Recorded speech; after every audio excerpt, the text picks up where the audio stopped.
In today's video, I'm going to make the classic Roman dish called CODA alla vaccinara. It's a really old recipe whose origins go back to the poorest people of Rome who were able to transform a humble ingredient like oxtail into something luxurious.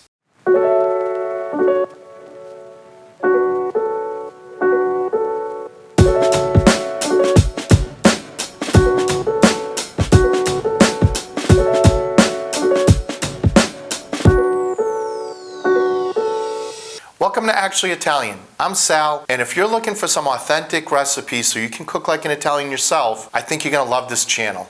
Today we're cooking CODA alla vaccinara. That just means that it's braised oxtail, which is the tail of a cow, made in the style of the vaccinari, who are the people that worked in the slaughterhouses. So this recipe not only is Roman, but it goes to a specific neighborhood in Rome called Testaccio. That's where all the slaughterhouses were. The people that worked in those slaughterhouses were like the lowest class imaginable, the poorest of the poor. And they would generally get some of their pay in what's called the quinto quarto, all the offcuts of beef. Even today, the Testaccio neighborhood of Rome is known for its snout-to-tail cooking. In fact, if you're traveling to Rome and you're into snout-to-tail cooking, that's the neighborhood where you want to go. The nice thing is you don't have to go all the way to Rome to get this dish. I'm going to show you how to make it today. Now, the star of the show is obviously oxtail, but there's a few unique ingredients to this which makes it way more interesting than your typical braised beef dish. So let's take a look at what goes into this dish right now. When you're getting oxtail, it's pretty much going to come cut and look like this already. So what you're looking for are pieces that aren't too fatty, because this is going to be a very rich dish.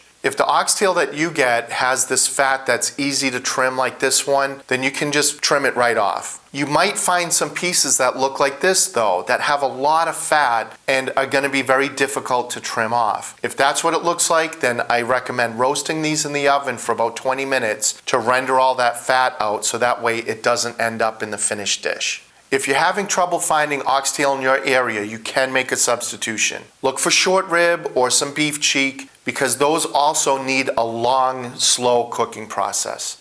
Another really important ingredient in this dish is celery. Some of this is going to be set aside because it's going to play an important role in the dish later on. And I'm going to use a little bit now to make what's called a battuto. In that, we're going to have some chopped celery, onion, and carrot with some lardo. Lardo is a cured fatback, essentially. It's made very similar to pancetta. This is what those vaccinari used to use as their fat for the dish because olive oil was too expensive for them. If you can find lardo, use it. If you can't, you can use pancetta if it's nice and fatty. And if you don't want to use either one of those, you can actually use olive oil. Essentially what we want to do is take those chunks of carrot, celery, onion, and we're going to chop this up very finely into what's called a battuto with the lard. That's going to start our dish. Other ingredients we're going to use are going to be some tomato concentrate. I'm going to use some peeled whole tomatoes, but you can use passata. Now we're also going to add some raisins, some pine nuts, and even some chocolate to this dish later on. In fact, if you need the recipe, I'm going to have a link in the description box below for a printable version. Let's start by getting a heavy Dutch oven over a medium-high heat. We'll add the battuto right to the pan. There's a lot of fat there that's going to render out, so we don't need any olive oil or anything like that to get started. Once the sofrito's starting to fry a little bit, and we can see that there's enough fat that's been rendered out to start searing the meat, we want to get started with that. So before we put the meat in the pan, we just want to get it nicely salted.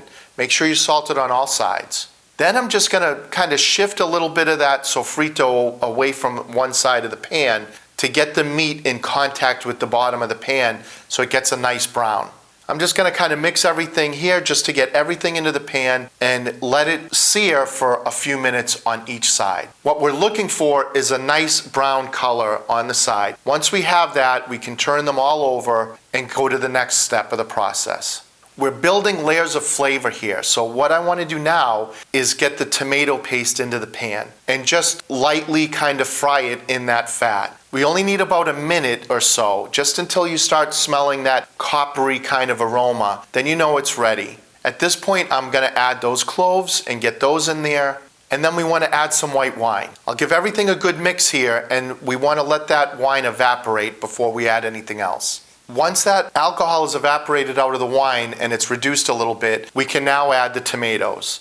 and then I'm gonna top it up with a little bit of water. We don't want a lot of broth here because this isn't gonna be brothy. Once it cooks down, it's gonna be nice and saucy. Now I wanna cover this up. This is the first phase of the cooking process. We're gonna come back to this in 2 hours and then finish everything up. And make sure you're checking on this every 15-20 minutes or so and give it a good stir. All right, it's been 2 hours now. It's getting nicely thickened, it's glistening, it looks really good. So this is where the raisins and pine nuts come in. Because those poor people made such a beautiful dish back in the day, the upper classes kind of took note and they started making this recipe themselves. But they wanted to jazz it up a little bit and make it even more luxurious. So this is where the raisins and pine nuts come in. That was something that the upper classes added to the recipe themselves. This is also where the rest of the celery is going to come into play. So what you want to do is take some nice stalks of celery and give them a peel to get all that stringy part off. Then just cut these into sticks and we're going to drape them right over the top of the sauce. And then we cover it up and we let that celery braise in there for the last hour or so of the cooking. An hour later, 3 hours total, the cooking process is finished. However, your typical Roman is not just going to plate this up and eat it. They're going to stretch this out and make 3 courses out of this one pot meal. And that's what we're going to do today. So I'll set aside some of the sauce and cook some pasta. I just need to toss it with that sauce. Then I'll hit it with some grated cheese, and that's our first course. Now the second course is the meat course. So I'll take some of that sauce that was left after making the pasta, then I'll just take those chunks of the oxtail, plate it over the top, and get some of that celery now that's nice and tender and cooked all the way through. And here's where it all really comes together. I didn't forget about that chocolate. We're gonna use it now.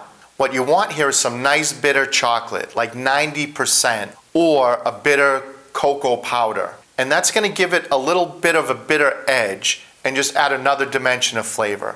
This was another thing that the rich people did to kind of show off and really make the dish different than how the poor people used to make it.